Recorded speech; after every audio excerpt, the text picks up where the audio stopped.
संविधान को बनाने में ब्राह्मणों का बड़ा योगदान। इस बात को किसी आम व्यक्ति या किसी राजनीतिक पार्टी ने नहीं कहा, बल्कि कर्नाटका हाई कोर्ट के न्यायाधीश ने कहा है। उन्होंने यह भी कहा कि अगर उस वक्त ब्राह्मणों ने संविधान का मसौदा नहीं बनाया होता तो 25 साल का वक्त और लग जाता।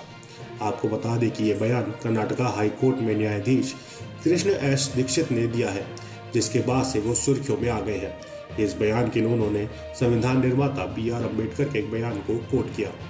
न्यायमूर्ति दीक्षित ने अखिल कर्नाटक ब्राह्मण महासभा की स्वर्णिम जयंती के अवसर पर ब्राह्मण सम्मेलन विश्वामित्र में कहा कि डॉक्टर अंबेडकर ने एक बार भंडारकर इंस्टीट्यूट में कहा था कि यदि BN राव ने संविधान का मसौदा नहीं किया होता तो उसे तैयार होने में 25 साल और लग जाते।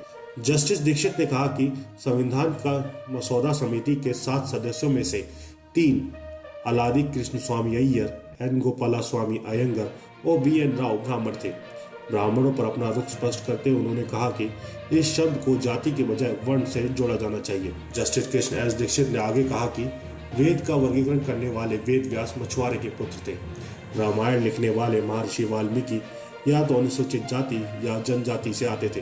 क्या हमने उन्हें कभी नीची नजर से देखा?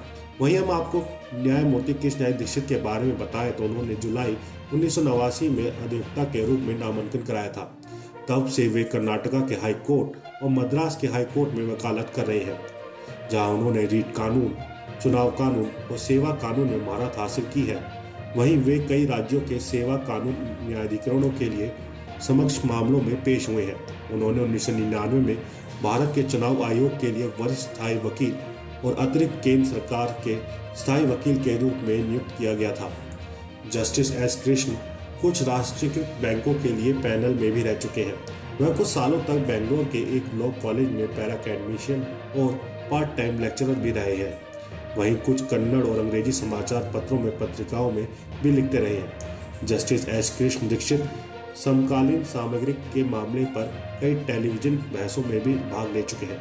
साल 2014 में भारत के सहायक सॉलिसिटर जनरल के रूप में नियुक्त होने के बाद वह 14 फरवरी 2018 को कर्नाटक हाई कोर्ट के न्यायाधीश के रूप में पदोन्नत हुए थे। इससे पहले कई मामलों व पैरवी के लिए केंद्र सरकार की तरफ से पेश हुए थे। आप इस खबर के बारे में क्या सोचते हैं, हमें कमेंट सेक्शन में बताएं। साथ ही ब्रह्मास्त्र न्यूज को सब्सक्राइब और शेयर भी जरूर करें।